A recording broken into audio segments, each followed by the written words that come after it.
I'm Kay Marcel, the technology coordinator at the Waitsfield Elementary School. And this spring we were fortunate enough to be able to collaborate with Channel 44 so that one of our classrooms could produce public service announcements. It was a really exciting project, the first time we'd done anything like this. And students came into the lab, they selected a topic for their public service announcement. They did some research so that they could find out information to make a powerful statement about their topic. Then they created storyboards and wrote the script, and then they actually went out and filmed their video, brought their tapes back into the lab, and then imported that video onto the computer so that they could edit it and produce a 30-second public service announcement. An exciting component of this was the fact that we were able to integrate different parts of the curriculum into this one unit of study. We integrated, obviously, the technology piece, but there was also a strong language arts component as well as a health and safety component. So we were able to involve the classroom teacher and the school nurse as well. My name is Noni Boynton. My name is Julianne Vergara. My name is David Sinclair. My name's Austin Coles. We did a storyboard for a public service announcement about water pollution. Our first storyboard thing is a polluted area, and we talk about how we don't want that to happen. And our second visual is pictures of animals that were endangered by oil or Trash in their habitats. Our next visual is people picking up trash, and our last visual is them saying, "So help by picking up trash near you." Do you want your waters to look like this? The results can be terrible if they're neglected.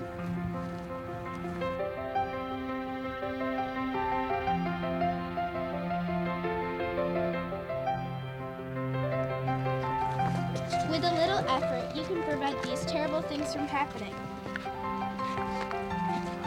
So help by picking up trash in rivers near you.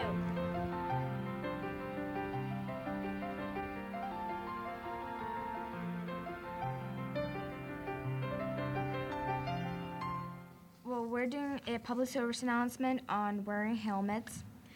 And, well, in our announcement, first, we're gonna take on camera a shot of a boy riding a bicycle, which will be played by Ryan, but he's not here. And then someone will yell to him, "Hey kid, come here," and he'll stop, and the narrators behind the camera on the second shot, they will talk to him that he should wear a helmet because he doesn't wear it now. But Ryan says that he thinks that it's uncool and unattractive to wear one. And so then the narrators come in and they... And then we are gonna be filmed, and we're gonna say some stats about biking. And well, there are only about 50% of bicycle riders regularly wear helmets, and 43% never wear helmets, and 7 wear helmets less than half the time. And then each year about 900 bicyclists die, and more than 500,000 bike riders are injured seriously, enough to go to hospital emergency rooms. And then we think what we're gonna do is the boy who is Ryan, he's gonna go run and grab a helmet and then start biking again. And in the end, we hope we'll have enough time to get on the screen a sentence wear a helmet, it's no pain. Hey kid, wait up. What is it? You should be wearing a helmet. It's safer for you. No, I think wearing a helmet's uncool. Well, okay, be a 43. What's that? Well, 43% of all bicyclists never wear helmets, and because of that, 33 people die each day, and about 200 get serious brain injuries. Well, I never thought of that before. Hey, where are you going? I'm going to grab my helmet.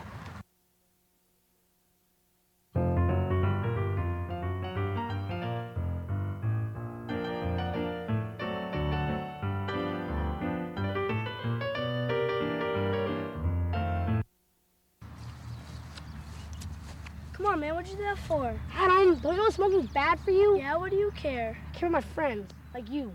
Don't smoke, you'll get addicted and you won't be able to quit. So? So I'm not gonna let you wreck your life. You get addicted and over time you're basically killing yourself. Every year, more Americans die from smoking-related diseases than those killed by AIDS, alcohol, car accidents, homicides, suicides, foreign drugs, and fires combined.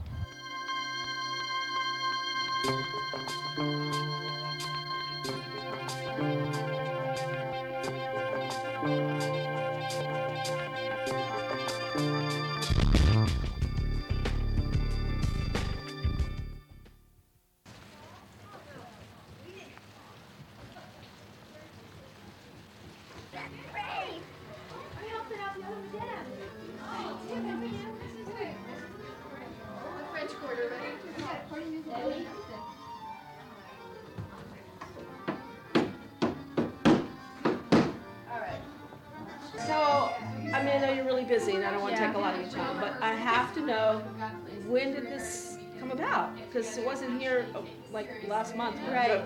Adele just happened to see us working in here and stopped in to say hi, and this is my new shop. This is Madame's, All Things Reconsidered, and it's kind of a little dream I've had for a long time, to have a shop where I can have a venue for all my treasures that I find when I'm hunting about garage sales, yard sales, auctions, whatever. Which you've been doing for a while. Yeah, my like whole forever. house, as you know, is decorated in this kind of style. So now I have two places to be able to have an outlet. My house and my shop. And Eddie's very happy. This is your overflow. This is a way This to is make my money off of your overflow. extra storage. Right. Yeah. You've got some great pieces. That clock over there. Did you go outside of Vermont to shop? No, I think, well, actually, I went to a garage sale, a couple of sales in New Jersey when I was there last week, and I just go all over everywhere. Did you And I take have a pickup very truck? What did you eclectic do? style. Pickup truck or Van or my Jimmy, GMC Jimmy, can hold a lot. did you haul a trailer? I did today. I went to an auction the other night and I needed to get a trailer to bring back some of the bigger pieces. For example, this interesting buffet is in real disrepair, but I intend to fix it up. I don't know how yet, but I will. And a lot of the other stuff that I find is already good to go out the door. You have so many different styles. Lots of different Look at the things. polka dots. I've got the Art Deco bedroom set, the Federal dresser over here. I've got a beautiful old hutch that my friend Nikki is doing for a little decorative display. This is, I don't know if it's really Danish modern, but it's certainly similar to that, I would think. Interesting teak set. Hat? Whatever. This is going to be a fun So shop. I've been really fortunate. I've got a lot of supportive people in my life that are really helping me. Eddie, my husband, and my family and friends, and the school community at Facein, because I have had to resign from that teaching position to do this. But And for people that don't know, what kind of teaching position? French teaching position. So Madame's is perfect. Yeah, and I have to say that Jeanette Kingsbury came up with the Madame's part, and it was perfect. And then my idea for a shop name has been All Things Reconsidered, and then she added the Madame's, which is just great. And everybody in this whole area has been really welcoming, and I'm really excited. It's very, very exciting. I'm a little nervous. I got a lot to do yet, but I'm hoping that people can stop by, say bonjour. So can we buy today? Can we start? No. Tomorrow I'm gonna have everything tagged. I'm working on that now. Do you think Memorial Day you'll be open? I'm actually shooting for tomorrow and Monday for sure. But this is it. Lots of cool stuff. Thank you, Adam. The music ended right perfectly.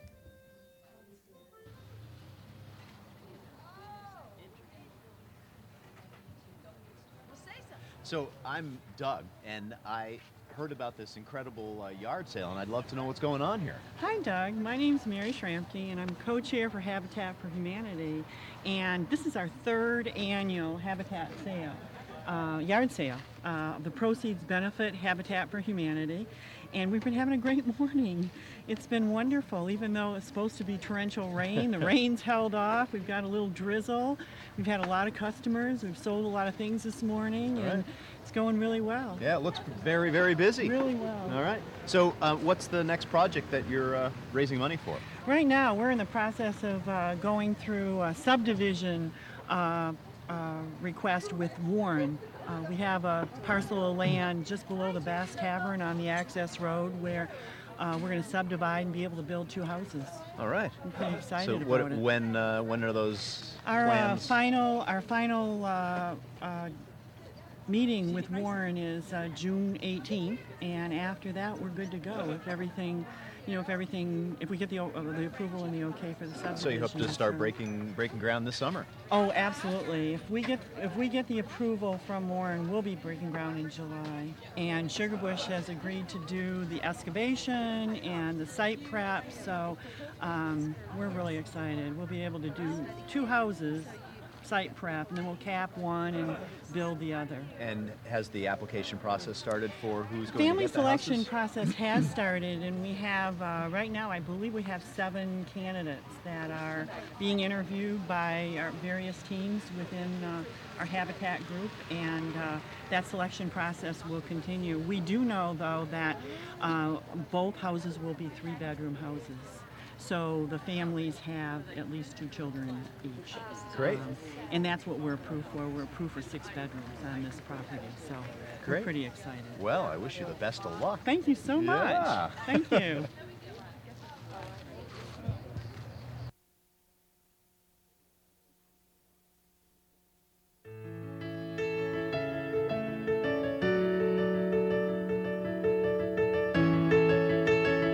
But I would say that over the years, what has happened is that this church has truly become what it was from the beginning, and that is a community church. It doesn't really matter what denomination we are, whether we're United Methodists or whether we're congregational, or whether we now call ourselves a United Church of Christ.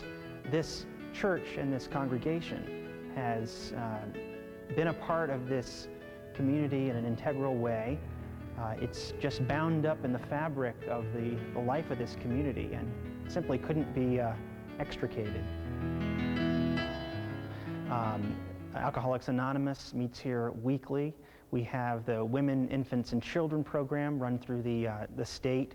That's a state health program. We also have Boy Scouts, Cub Scouts. We have a Daisy Troop, which is part of the Girl Scouts programs. We have host the Mad River Chorale.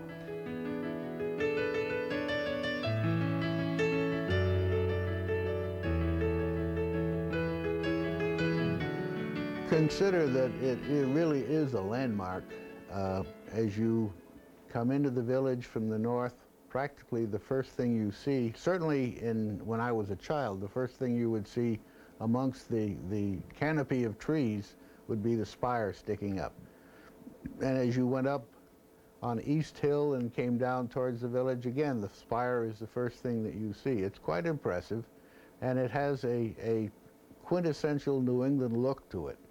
It, to some extent, defines the village of Waitsfield. Well, it's very exciting that people, whether they're affiliated with the church in a religious way or not, understand that this really is a symbol of the Mad River Valley. I think they really see it as a symbol maybe of times gone by and of the future. You know, it's both, and I think it just, everyone appreciates that it needs to be preserved. It has kept its architectural integrity completely over the period of years. I was walking around the exterior today, and the shutters are in place and they work. The windows are the original windows, the trim, the moldings. There may have been work done to the steeple, certainly. And roofs you always have to replace, and sometimes some clapboards you have to replace. But if they were replaced, they were replaced in kind. The same materials that were used originally on the building. So I think we're fortunate here in Waitsfield to have not only a really outstanding piece of architecture in the village, but to have its integrity intact. Some of the bus tours is one of the sites that they choose to stop by, and by word of mouth and by actual seeing there, the news spreads throughout the whole country. Even some, I've heard, even some foreign visitors have made comments. What a beautiful setting. The church, to me, typifies, if not even defines, the town of Waitsfield. God forbid, I hate to think of what Waitsfield would look like if the church were not there. It is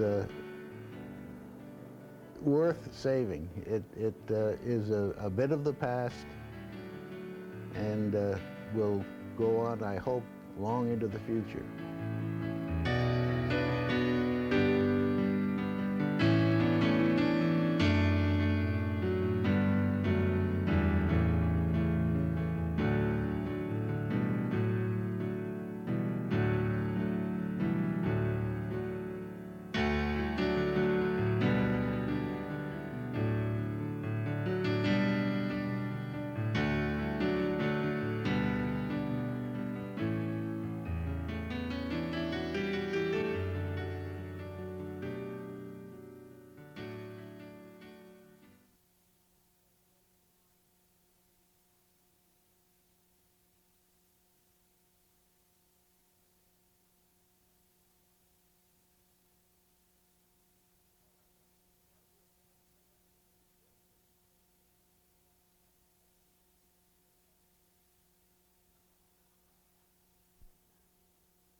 The motion is that the town collect taxes on real estate by 2 equal payments made to the treasurer as follows.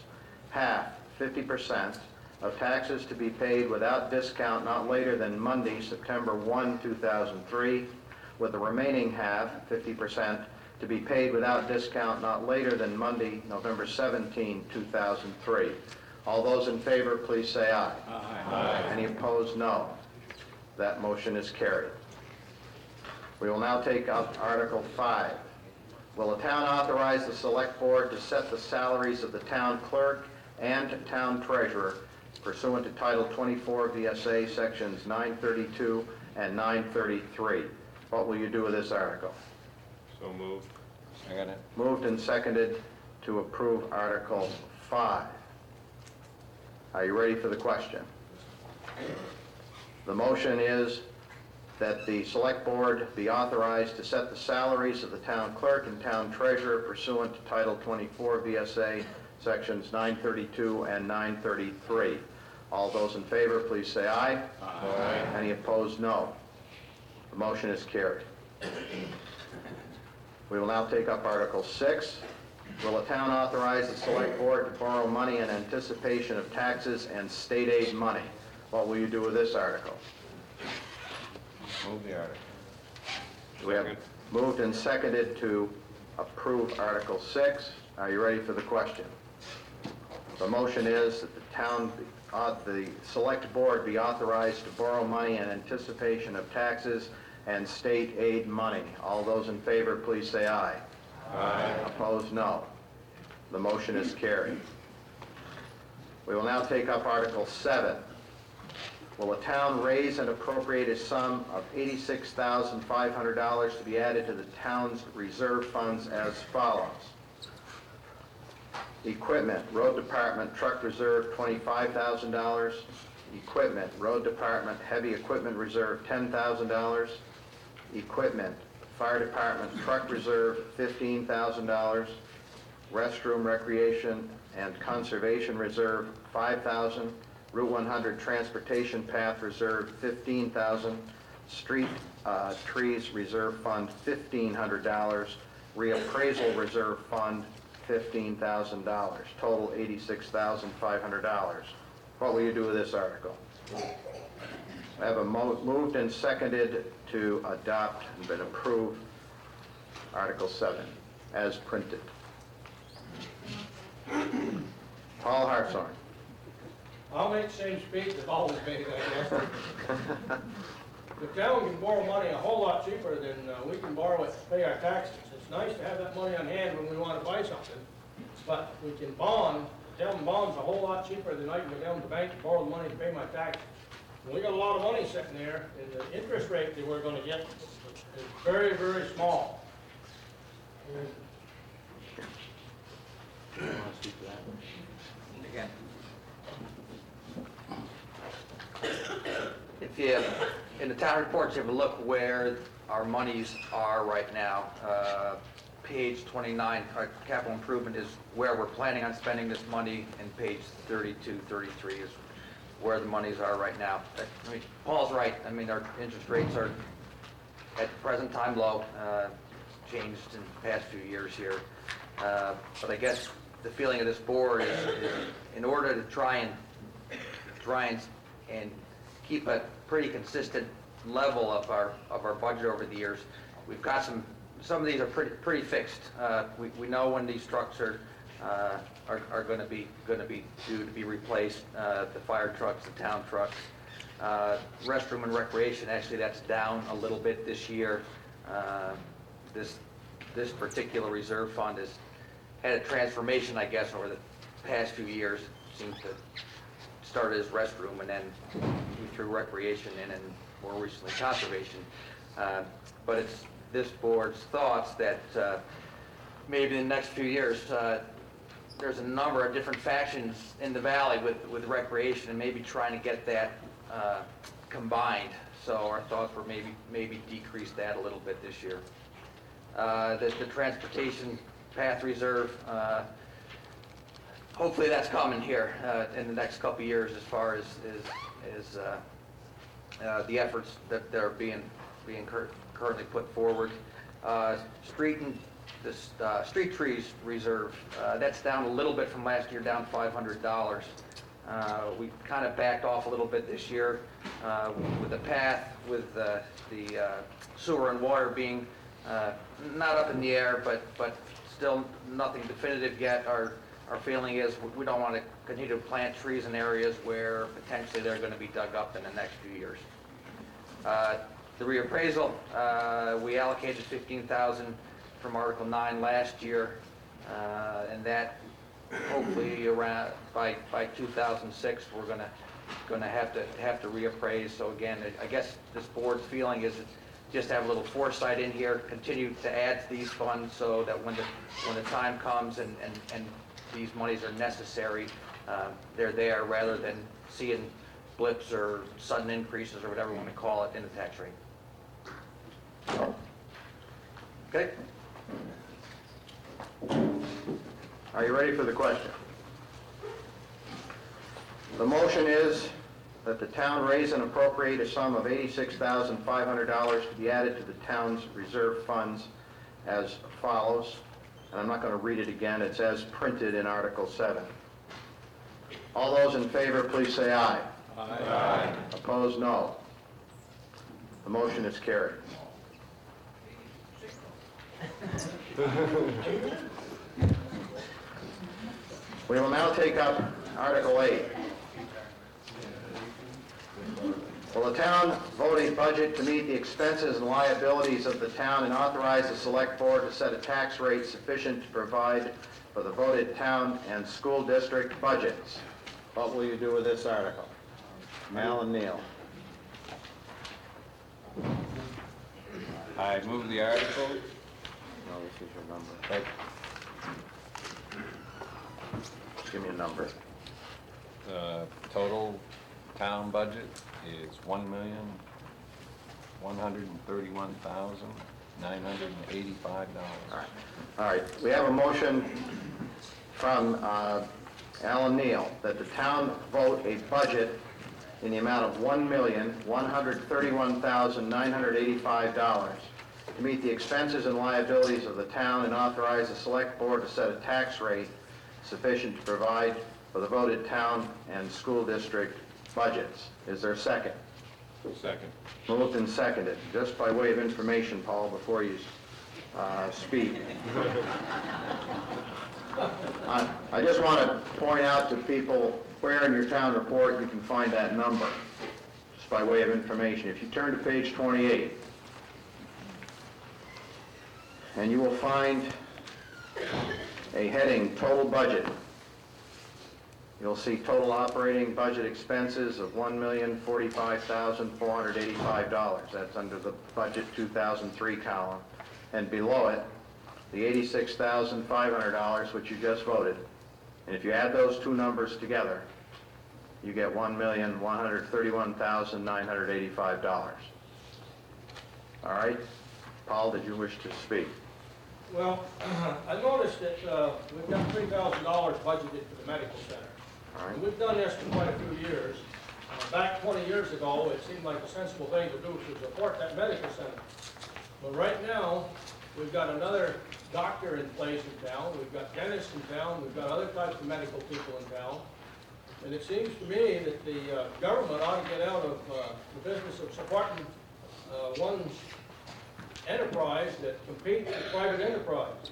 The fire department had to go to the new medical center to get our physicals this year because we got them at a larger discount, a whole lot less money than we had to go to this agency that we're supporting. And it would be my contention that we ought not to be supporting that medical center any more than any other. If we're going to support them, then we ought to support them all. Just for people's information, Paul is speaking about the proposed $3,000 for the Mad River Valley Health Center, which you can find on page 27 of the town report under special appropriations.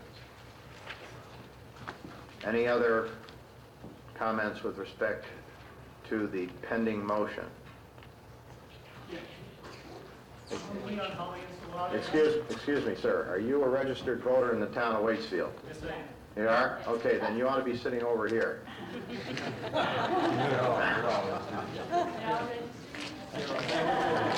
The point is, I want to keep track, in order for me to keep track of who's a registered voter and who isn't, I need registered voters seating either on the floor or in the bleachers, not over on the side. Those are where I would like the persons who are not registered voters. So go ahead, sir. You're Okay. I have to say I agree. I'm Leon Holligan, Colorado. I'm a medical doctor and a firefighter here in town. And I agree with Paul on this. I don't think we should be subsidizing a particular healthcare facility here in town when we have other doctors and facilities that aren't being subsidized by the town. I understand it might have made sense at one time, but it doesn't appear to me to make sense now. So that's my opinion. Thank you. Any other person wish to speak with respect to the pending motion, which is the amount of the town budget? Yes, ma'am. You're going to have to speak up real loud. My name is Bruce Travers, and I guess I have a disagreement. We have a number of uninsured people here in town. At one point, I was one of them. And I was able to go to the medical center because that money was there. Had it not been there, I would not have been able to get medical care. If there's a problem with the doctors, we're supporting one and not the other, then let them share it. But from a personal standpoint, I was pretty grateful it was there. I couldn't afford medical insurance at the time. Are you ready for the question? Nobody else wants to speak? Paul? There's one other article that a point that I alluded to earlier. Our maintenance of parks is costing us $4,000 now, which is mowing and so on. It would seem to me that perhaps maybe the select board could look into having the people that John Southwick picks up, the younger children in town that are getting into some minor problems. We get a weed whacker and send them out and do some weed whacking and save ourselves some money in the town. That's quite a lot of money just to mow that stuff. And we've got a lot of delinquent problems in town. Let's consider taking care of it that way, save ourselves some money. Paul, just so I'm clear on which item you are referring to, this is the roadside mowing? Well, I was on maintenance of parks. Oh, I'm sorry. Down in the miscellaneous. Pretty well down toward the bottom of the page. All right, thank you. I find where you are. That's just a suggestion. I'm not saying we should cut it out. Charlie? Just speaking to the health center issue for a second, Lee and Paul, Joyce, we actually have considered all of those issues that you brought up. One part of this money is devoted for what's essentially called indigent care, or care of individuals who cannot afford the health care costs. We certainly are not don't want to be in the business of supporting competing businesses. However, I think the board's consensus is that the health center has represented a major contribution to this community. It is we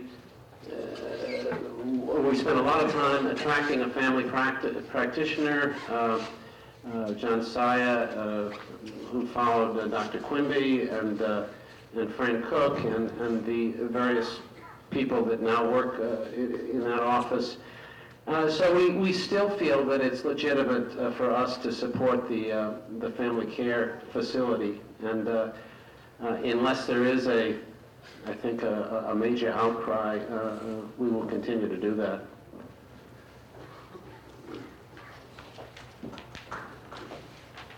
Are you ready for the question? Okay, Paul.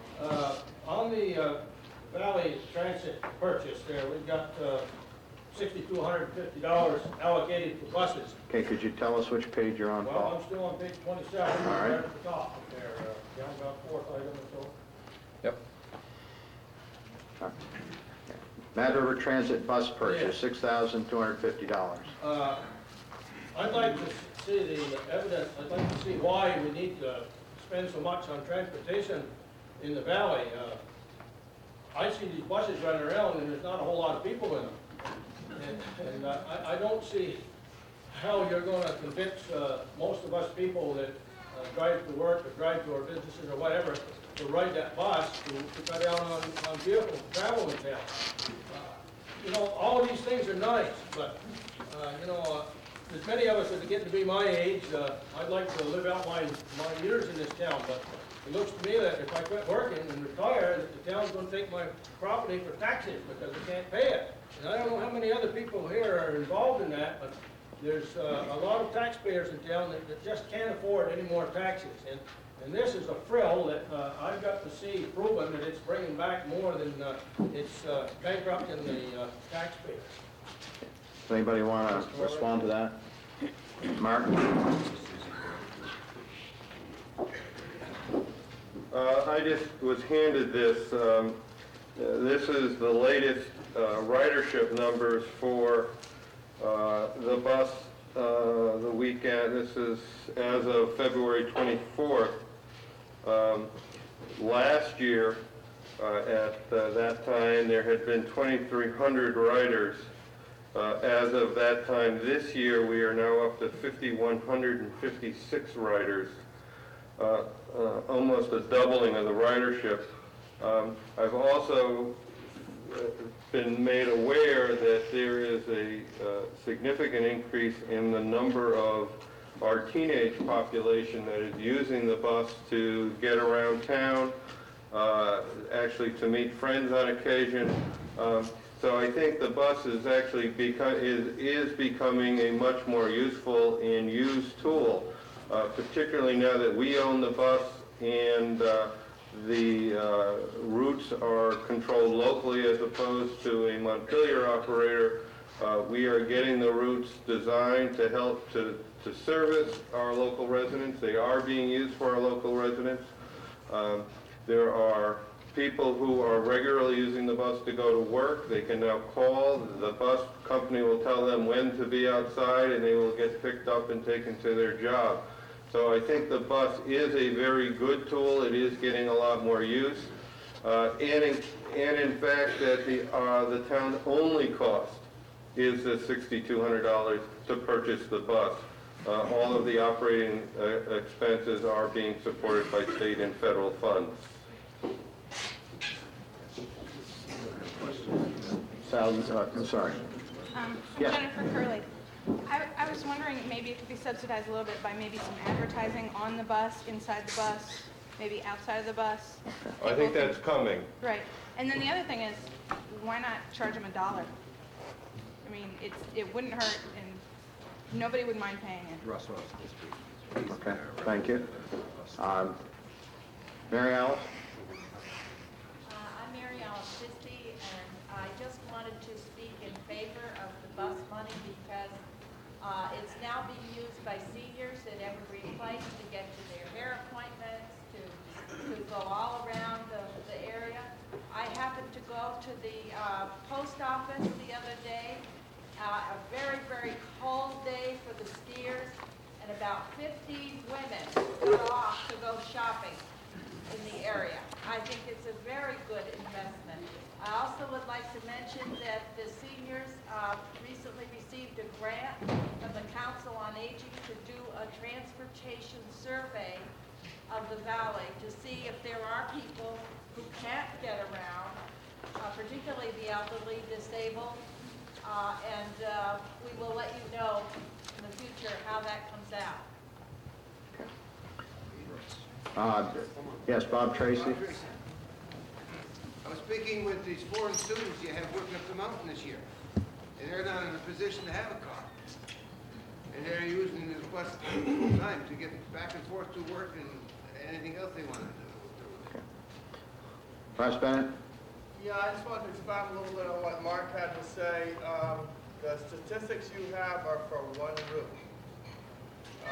And just the recent ridership on that one route. When we started this service, I've been intimately involved in it, with the CMAQ grant, which is federal money. It's now mostly picked up with state money and a local business match for the operation. When CBTA Wheels abandoned their responsibility to provide the service that they contracted for, they took with them the buses that belong to this area. We were lucky to work with good people in the state who found money for most of the money for these new 8 or 9 buses that we have, which are all handicap accessible, by the way. And the local match is only 25% of 10% of the total cost of the money. So it's excellent leverage on your money. Plus, it gives us control over it. If our provider goes belly up again, we still have the asset. As far as ridership goes, a couple of years ago, we had 63,000 riders on those buses that everybody thinks are empty. A lot of them are skiers, but they're skiers and their traffic and their pollution was keeping off the road. Last year, which was a very bad winter for skiers, we were down to about 43,000 riders. This year, the skier days are very comparable for a variety of reasons to what they were last year, but our numbers are up across the board on all the routes. And that's because we're able to work more closely with the provider that we have. We're also working to reestablish our connection to Montpelier Berry which is good for workers and commuters, students, and especially seniors. That's one of the things that was lost, and we're working towards having a connection to Waterbury, where we know, many of you know what it looks like at the intersection of Route 2 and 100. In Waterbury, it's a traffic jam. And we are also looking forward to a connection to the airport. So these buses, while they may seem frivolous a little bit, Paul, they really aren't, because there are lots of people who don't have access to vehicles or can use this access. In other words, this summer, we're going to redo the routes on the valley floor so that there's a connection from Moortown to Warren, which will sort of approximate what you have if you think about the late afternoon bus from Harwood. So that people throughout the valley will be able to get back and forth. And that has a real value way beyond the $6,250 that is a one-time expense to this town. So, and I could go on and on and on because I think it's a great thing. I would definitely not cut it out. Are you ready for the question? Paul Hartshorn. I'd like to amend the amount requested down by $3,000, which was the medical center amount. It's kind of, when the fire department has to go elsewhere to get our physicals, we've got other medical people, I just think the people ought to have a say as to whether we should support against private enterprise.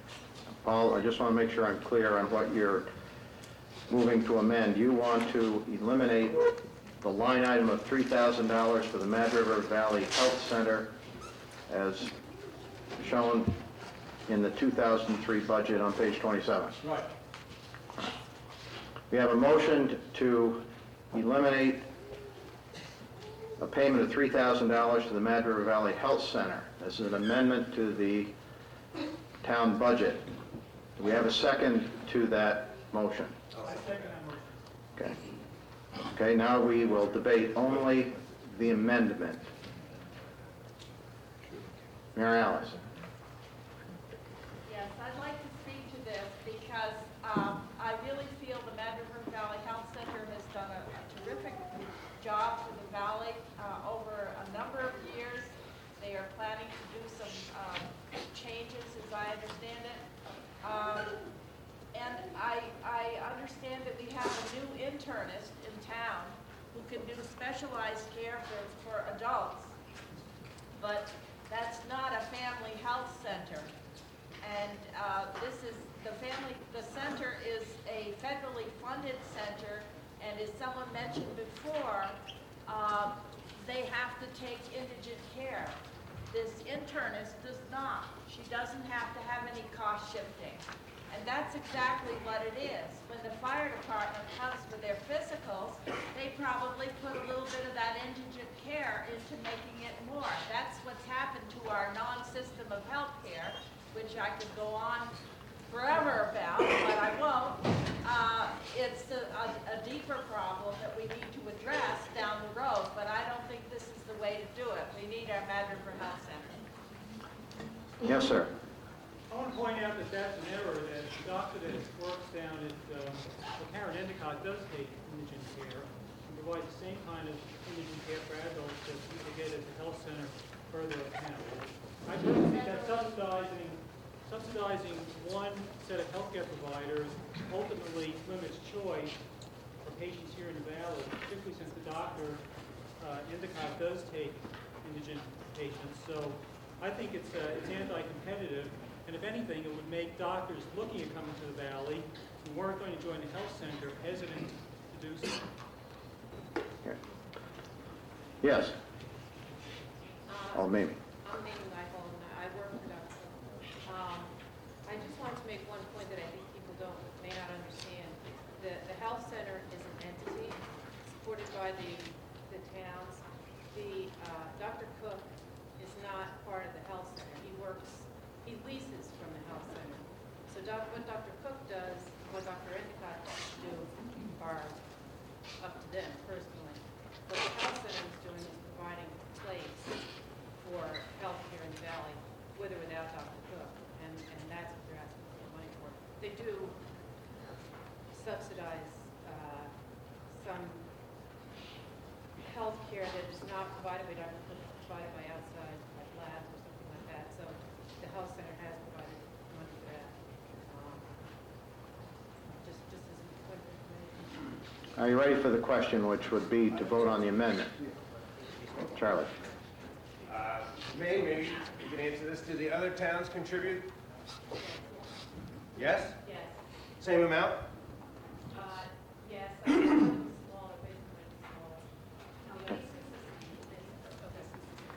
smaller. Sal, you wanted to speak on this?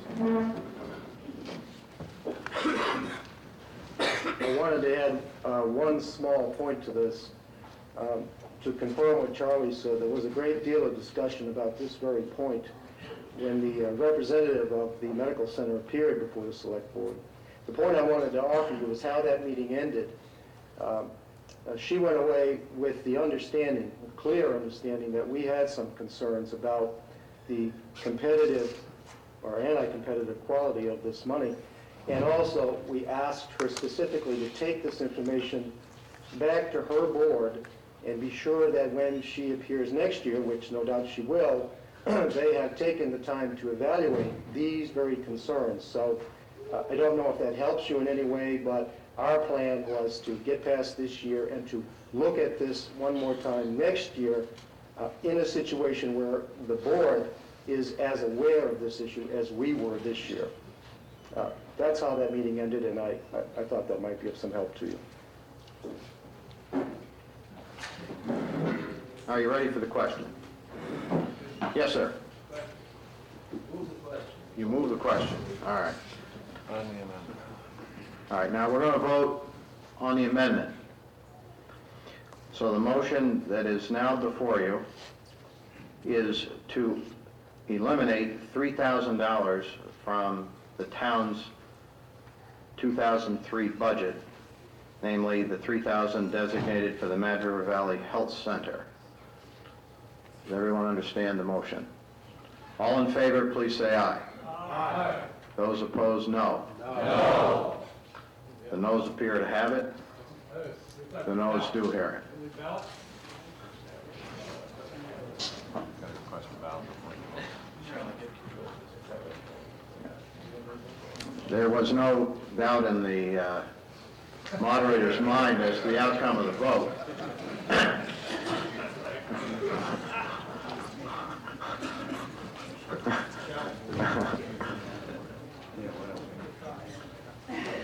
The moderator rules that the motion to amend is defeated. We're now back to the main motion.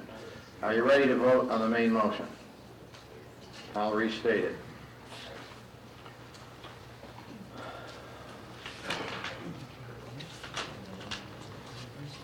The motion is to vote a budget of $1,131,985 to meet the expenses and liabilities of the town and authorize the select men to set a tax rate sufficient to provide for the voted town and school district budgets.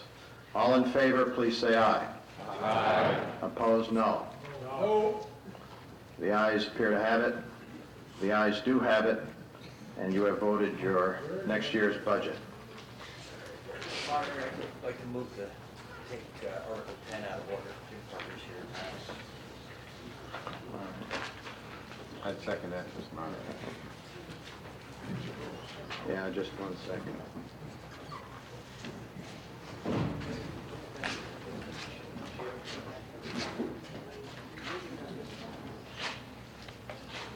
We have a motion to take up Article 10 prior to Article 9.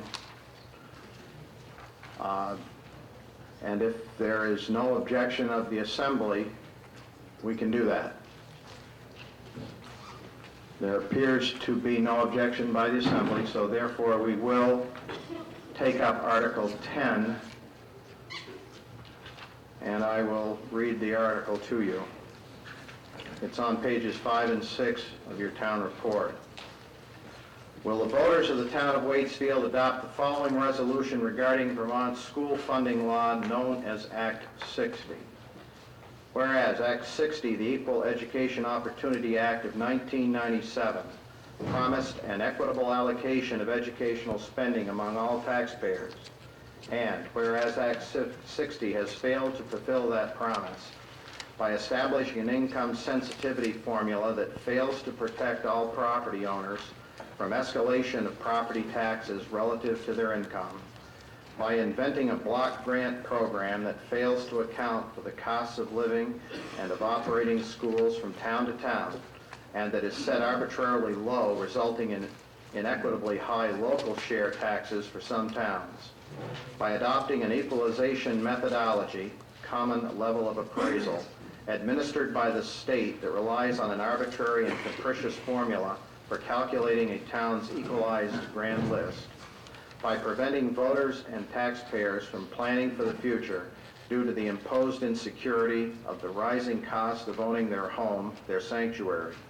by adopting an educational funding system that relies predominantly on taxes on those who choose to own property and businesses, by creating an atmosphere where sending towns have a disincentive to grow their economy out of fear there will be an increase in property taxes, and receiving towns have a disincentive to grow their economy out of a fear of becoming a sending town, by encouraging the alarming growth in the cost of the educational system in Vermont by $400 million over 4 years without effective spending caps, by destroying any meaningful opportunity for local control of education spending, and by setting towns against towns in a mad race for equity, which instead has resulted in higher spending for education without measurable improvements in schools.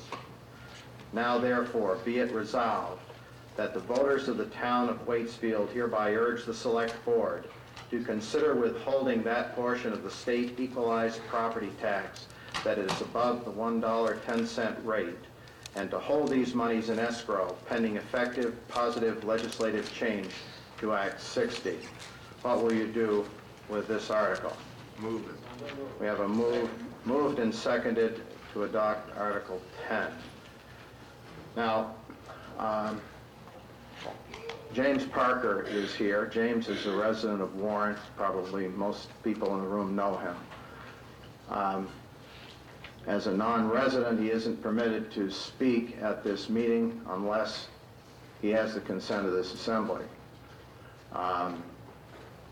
Does the assembly give its consent to hear from James Parker, who authored this? Yes. Right. There appears to be no objection, so Jim, come on up. Charlie, let's give him the mic. Charlie. Jim, why don't you come right up here?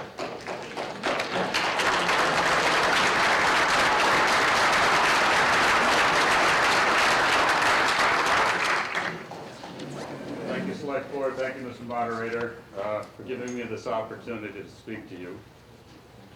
I see democracy is alive and well here in Waitsfield. The resolution that we're proposing follows on the Killington decision handed down by the Superior Court that said that the common level of appraisal is unfair, capricious, and is like rolling dice. The resolution is an open shot of a budding tax revolt.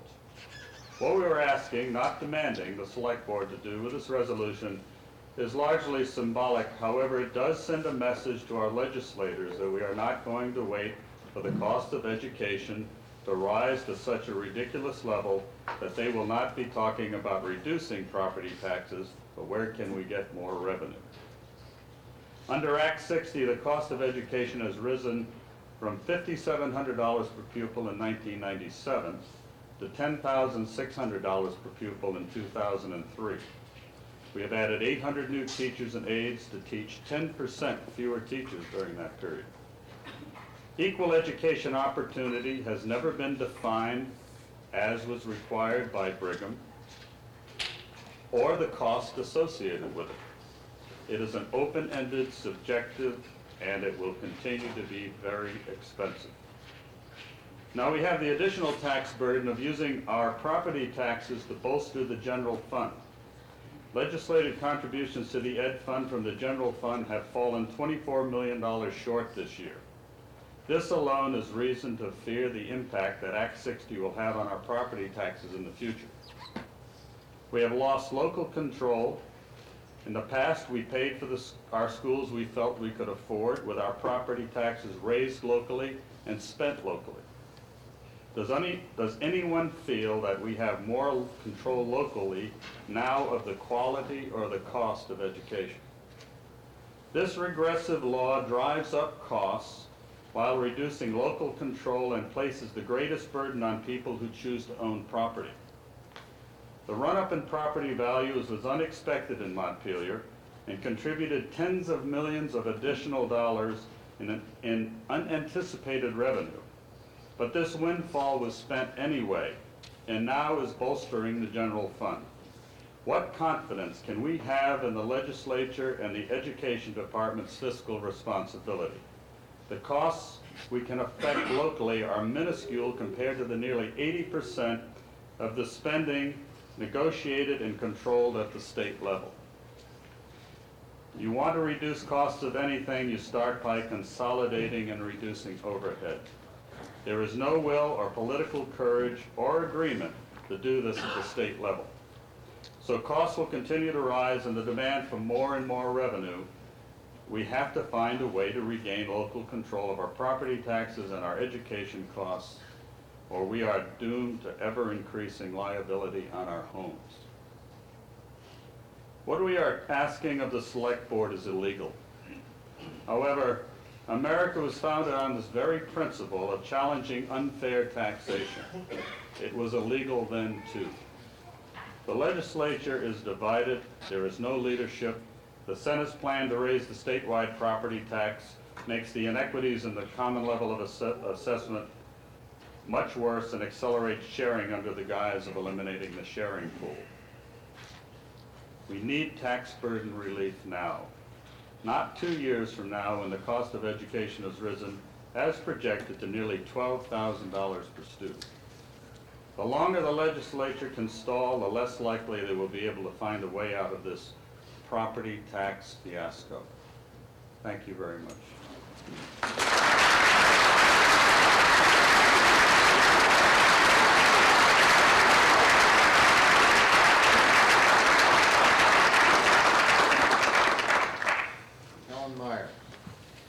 Well, I imagine that what I'm going to say now is not going to be extremely popular.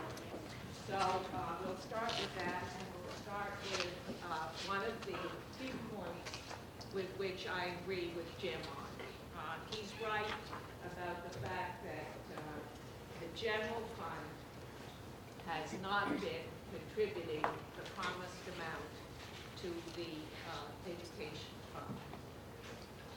And that,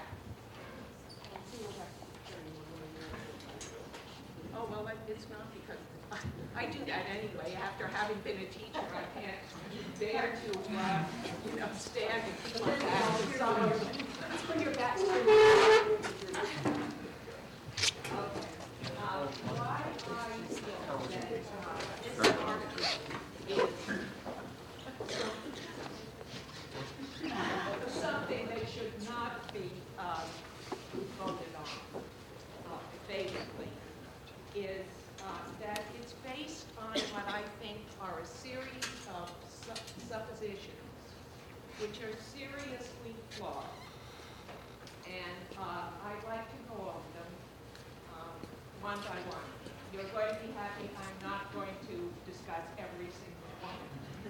But I am going to go through the suppositions that this article contains, which I think are seriously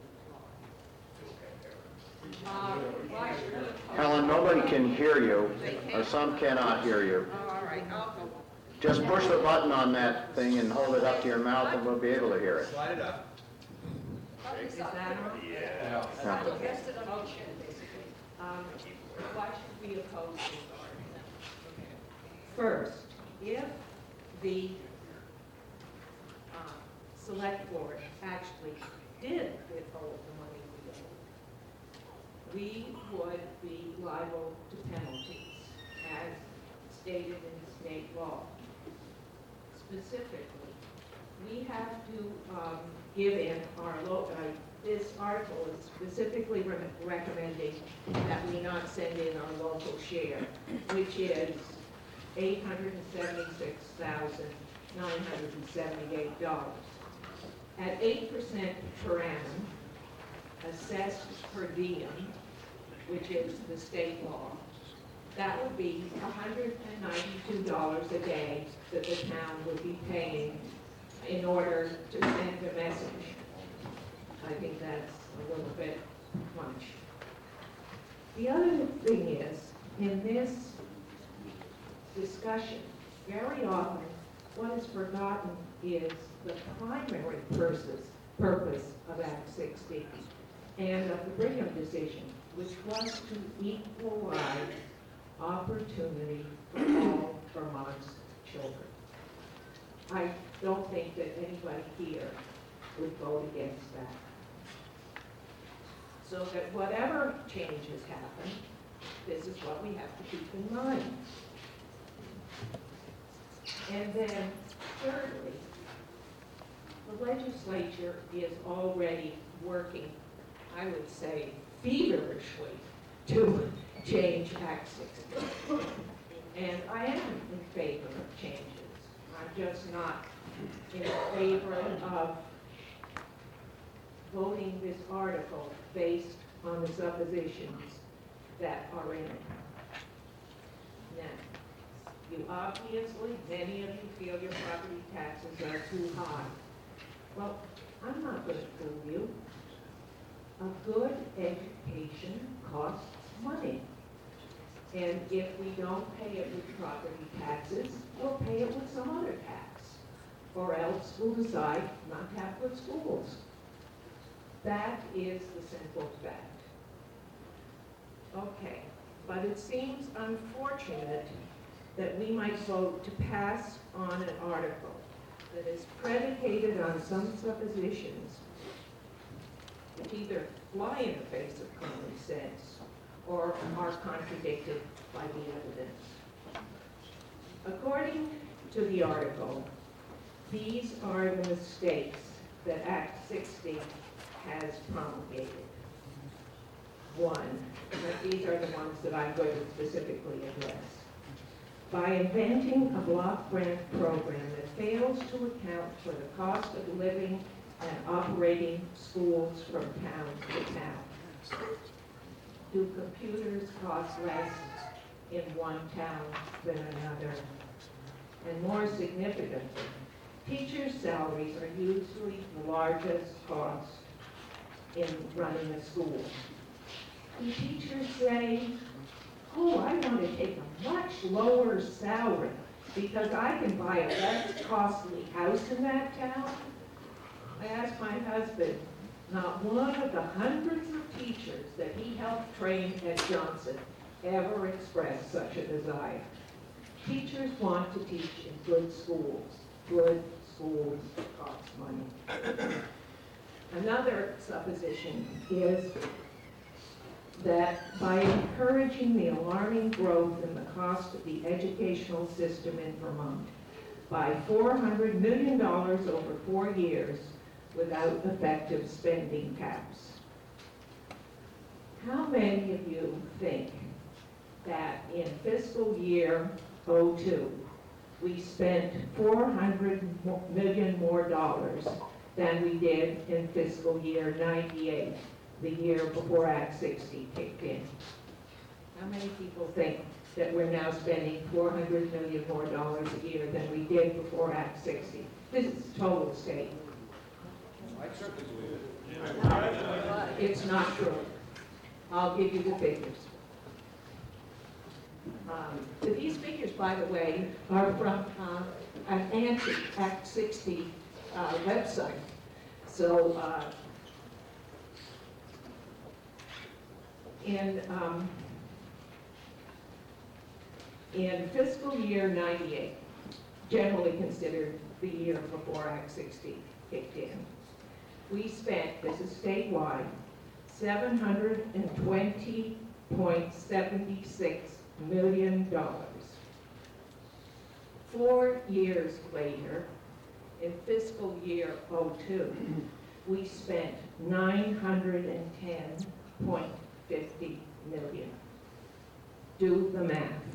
We now spend $189 million more a year than we did in the year before Act 60 kicked in. If you want to check that, the website is act60.org. As I said, an anti-Act 60 website. Who puts up that website? It's a group called act60.org. Actually, I found it because it was linked to Jim Parker's pre-Act 60. And so I was following, trying to find where he got his figures. And So this is a group that supports that?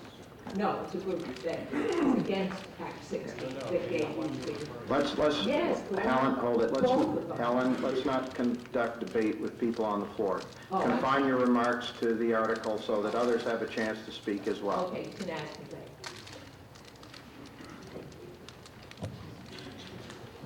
later. This supposition also implies that all increases are due to Act 60, when we all know that that's impossible. We know health care costs are going up and so on. We know that all of this increase can't be due just to Act 60. Yes, Act 60 probably has contributed to increased costs. That was the purpose. If we agree that educational opportunities should be equal, we either have to spend more money on poor schools or less on richer schools. Thank heavens most voters took the former course. All right, here's another supposition. By destroying any meaningful opportunity for local control of education spending. The control of education spending is with the voters of the town. This afternoon, you're going to have that opportunity. In fiscal year '04, in every town in the state, if the voters approve a budget, for example, that will cost $8,100 per student, they will pay $1.70 per hundred. Or if an income-sensitive group, 3.08% of their income. The effective cap is, as always, how much the voters want to spend on their schools.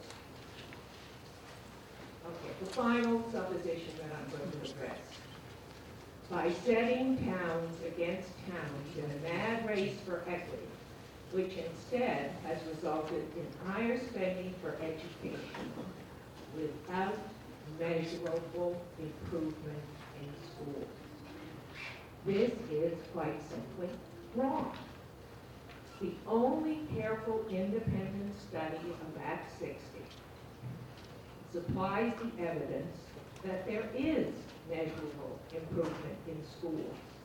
And this information is available at ruraledu.org. Between fiscal year '98, the year before Act 60, and fiscal year '01, the 20% of poorest property towns went from 40% of the students meeting standards to 55% meeting standards on the 4th grade new standard reference exam. The wealthiest 20% went from 59% to 67%. So both groups went up. But the gap between the poorest 20% and the richest 20% narrowed from 19% to 12%. There was a similar reduction in the gap in academic achievement from 15% to 6%, as the spending gap went from $2,100 per student to $900 per student. All groups made substantial improvements. I'm recommending that the voters defeat Article 10. Number one, because it's not necessary. The legislature is already working on flaws in Act 60.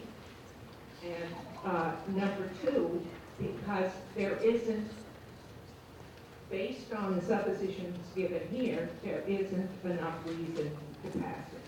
Thank you.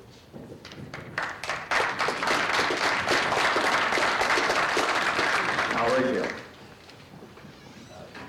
First of all, I think it should be noted that the resolution is not an attack on education. The resolution is an attack on Act 60. Having said that, it is certainly true that urging the selectmen to withhold taxes can only get us into trouble. That was tried several years ago, I believe, and was very quickly shot down by the courts. We would run into penalties. We would run into interest if we did that. But that is not to say that a resolution cannot be drafted today which would not express, or which would express, the dissatisfaction of this assemblage with the application of Act 60 and the way it impacts unfairly a segment of the population rather than having a statute which will fairly apportion the burden of education among everybody.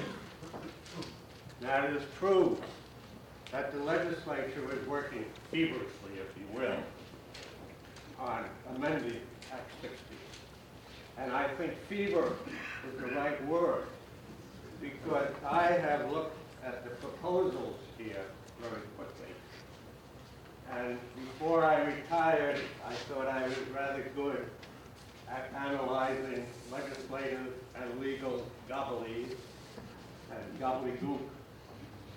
But I tell you that these proposals make absolutely no sense to any layman or to any lawyer. What is happening here is that we are stretching the language of the statutes to defeat an act which should be passed away entirely. And we should have a simple proposal which is understood by everybody, and a proposal which equitably spreads the burden among everybody. Now, it used to be that when people paid taxes, everybody paid taxes. And it didn't matter, some people paid 10, some paid 1,000, some paid 10,000. But it was spread among everybody. Now we have rebates, exemptions, and so forth. That's not the way a democracy should act. Democracy should act by sharing the burden with everybody. The very act of these voluntary programs where people voluntarily pay for the education rather than doing their fair share to pay for education throughout the system is a corruption of one's morals. Now, what I do suggest is two things. One, we can amend this proposal to express the sense of this body that we want a complete reworking of Act 60 by the replacement of that statute. And secondly, if we want to send a message to the legislature, I suggest the message to send is to turn down the school budgets today. That will not get you in trouble. There are systems in place so that the schools will continue to be supported to a degree. What it will do is make it impossible for the legislature to ignore the sense of this body.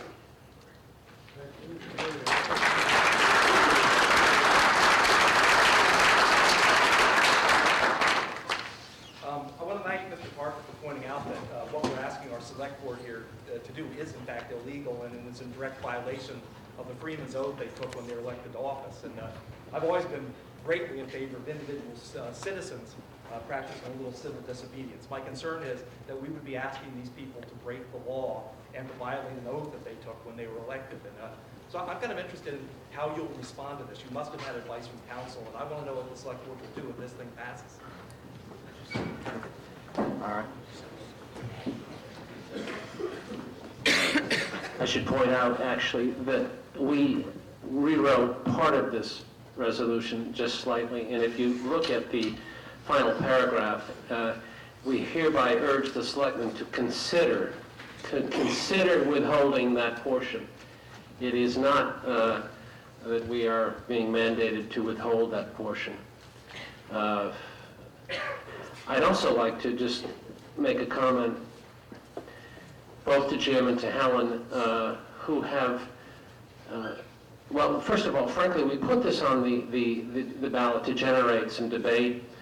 Jim has done an amazing amount of work to gather support for the ideas that are put forth here. So we actually felt obligated and unanimously, for that matter, to bring it to a discussion. And I also want to thank you, Helen, for your efforts to do the research and point out what you just did. Philosophically, the board and for everyone that I've talked to is in favor of equal opportunity for all Vermont children educationally. And I don't think there's any question there. We do feel as a board that the mechanism for raising the educational taxes is highly flawed, and as the Killington decision pointed out, it is capricious and what was the other? Arbitrary and capricious.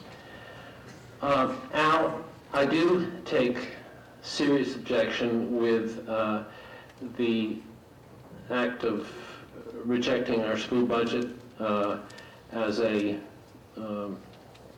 measure of disapproval. I feel the school has spent many, many years building an educational system, and I feel that we should go forward and support the school budget.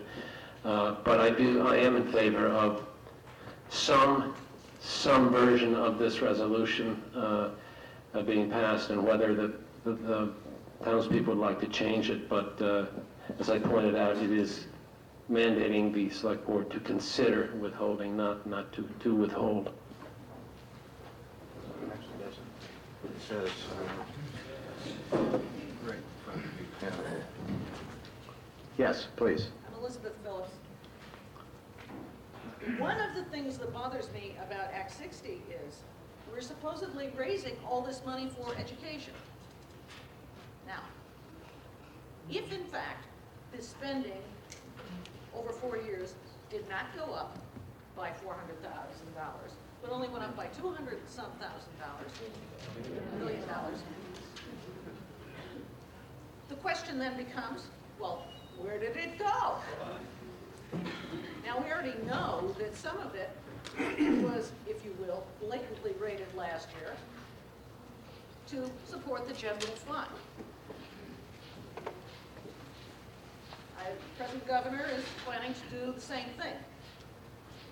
Now, is it going to pay for education, or is this really going to pay for the legislature to go ahead with some of its favorite projects? And I would recommend that we vote for the resolution to tell the legislature that they've got to do something. If they're going to impose this for education, fine, but make it equitable and don't impose it in such a way that we can raid this fund as a cookie jar. Thank you. Jim Layton. Mr. Moderator, I've heard very careful analysis of what's going on. I just have one simple piece of mathematics that my vice president gave me. I got a calculator on here. I think $876,000 is moving based on Act 60 to Montpelier. Based on the town's population, I find that is somewhere around slightly under $600 for a man, woman, and child. And so obviously, I think most of us feel that something needs to be done. I recognize that the resolution puts the select board on the hot seat because based on their oath of office, nobody wants to break the law. But I wonder if we might give them a little bit of an out. I have a small amendment that if we feel is appropriate, to tack on to the very end of the resolution, which might give the select board the ability not to break the law, but to express our very strong sentiment that Act 60 reform is imperative and overdue. And Mr. Moderator, is it appropriate for me to offer that amendment at this time? It is. Then I would like to amend the Article 10 to add to the very tail end of it the following sentence, comma, and to express to the legislature the strong sentiment of the voters of the town of Waitsfield that such effective and positive legislative change to Act 60 is imperative and overdue. Thank you.